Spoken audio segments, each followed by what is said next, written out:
अस्सलाम वालेकुम friends, welcome to my channel. उम्मीद करती हूँ आप सब ठीक होंगे। मैं भी अल्हम्दुलिल्लाह ठीक हूँ। सुबह फजर की नमाज से मैं अपना व्लॉग स्टार्ट कर रही हूँ। तो आज बच्चों को नाश्ते में मैंने आलू मेथी वाला पराठा बना के दिया था। नाश्ता ये सो नखरे करके करते हैं, ये नहीं कि जो बनाए खा लें, तो इनके लिए सोच समझ के बनाना पड़ता है। आलू मेथी वाला फिर भी शौक से खा लेते हैं, तो मैंने सोचा ये बना देती हूँ। रात को मैंने मैक्रोनी बनाई थी, तो मैंने ज्यादा ही बना ली थी ताकि इनके लंच पे भी चल जाए। साथ में मैंने अपने लिए भी पराठा और चाय बना ली थी और मैंने भी इस टाइम ही नाश्ता कर लिया था। बच्चों को रवाना करने के बाद मैंने फौरन दाल भिगोई, क्योंकि दाल माश जितनी देर भीगी रहे उतनी अच्छी बनती है। उसके बाद मैं कुछ देर सो गई थी, तकरीबन घंटा 1.5 घंटा।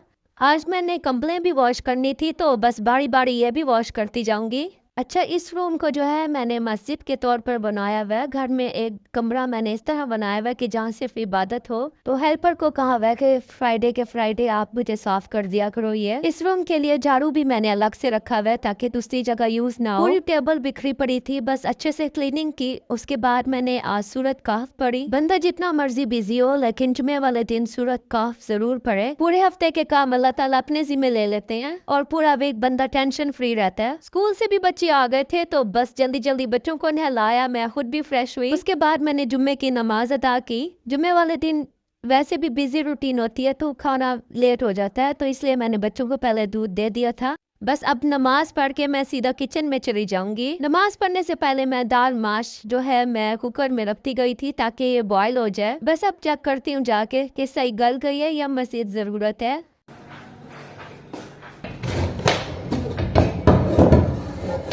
जब दाल बॉयल हुई भी हो तो आधा काम तो खत्म हो जाता है। बस अब जल्दी से तड़का लगा लूंगी।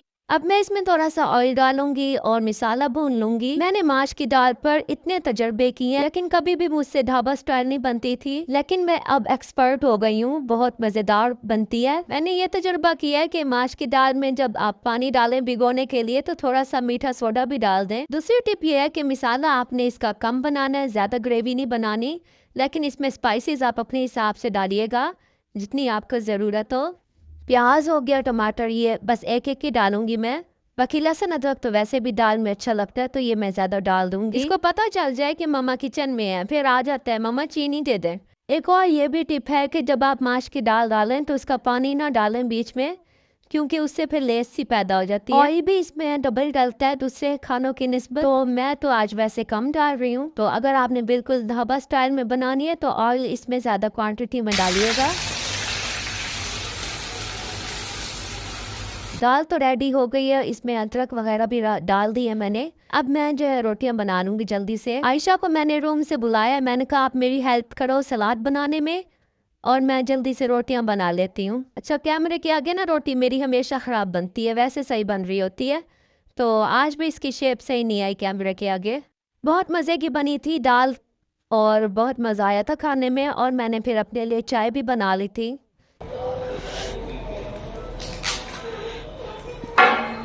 बस अब जल्दी से बच्चों को ट्यूशन छोड़ाऊंगी और उसके बाद मैं ज़रा रेस्ट करूंगी, क्योंकि इस टाइम तक मेरी बैटरी लो हो जाती है। काम के दौरान मैं साथ के साथ ब्लैंकेट्स भी वॉश कर रही थी, सारी वॉश हो गई थी अल्हम्दुलिल्लाह। अब ये है तकरीबन मगरिब के बाद का टाइम, तो यहाँ बच्चे भी ट्यूशन से आ गए थे। छोटे को मैंने सुला दिया था, तो अब मैं जाके जल्दी से किचन समेटूंगी, किचन को अच्छे से क्लीन करूंगी। बर्तन वॉश हुए हुए थे, तो बस जहाँ इसकी जगह होगी वहाँ रखती जाऊंगी।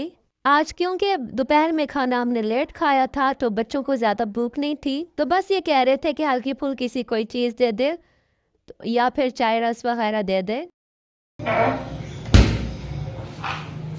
तो मैंने इनको कहा अच्छा थोड़ा सा वेट कर लूँ, मैं किचन अच्छे से क्लीन कर लूँ, उसके बाद मैं आपको जल्दी से बना देती हूँ चाय। वैसे मैं चाय देने के हक में नहीं हूँ, क्योंकि बच्चों को चाय नहीं देनी चाहिए, लेकिन आजकल जैसे बच्चों का चेस्ट इन्फेक्शन वगैरह चल रहा है, तो मैंने कहा चलो आजकल ये पी लें। अहमद ने रस मांगे हुए थे और आयशा कह रही थी कि मम्मा मुझे मैक्रोनी दे दें कल वाली, क्योंकि मैक्रोनी बची हुई थी और इसको पसंद आई थी, तो बस वो कह रही थी मैं इसी से ही गुजारा कर लूँगी।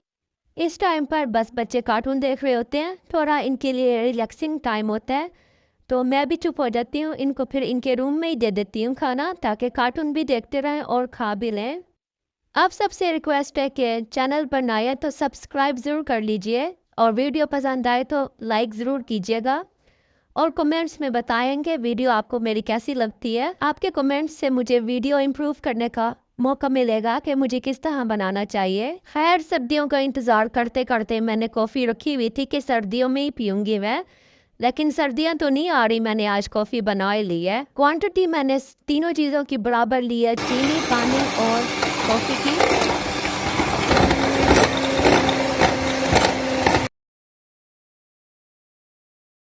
कॉफ़ी की निशानी बनने की ये है कि आप चम्मच को उल्टा करें और अगर कॉफ़ी नीचे नहीं गिरती तो क्रीम बिल्कुल परफेक्ट बन चुकी है। इसको तकरीबन 10 दिन के लिए रख सकते हैं फ्रिज में। फ्रिज के बगैर 1 मिनट भी ना रखिएगा वरना ख़राब हो जाएगी। कॉफ़ी तो मैं सुबह पीऊँगी, लेकिन यहाँ जो है आयशा ओरियो का केक बनाई है माइक्रोवेव में, तो कह रही थी मम्मा टेस्ट करके बताएं कैसा बना है। खैर, ये था छोटा सा व्लॉग। मिलते हैं नेक्स्ट वीडियो में। अल्लाह हाफिज़।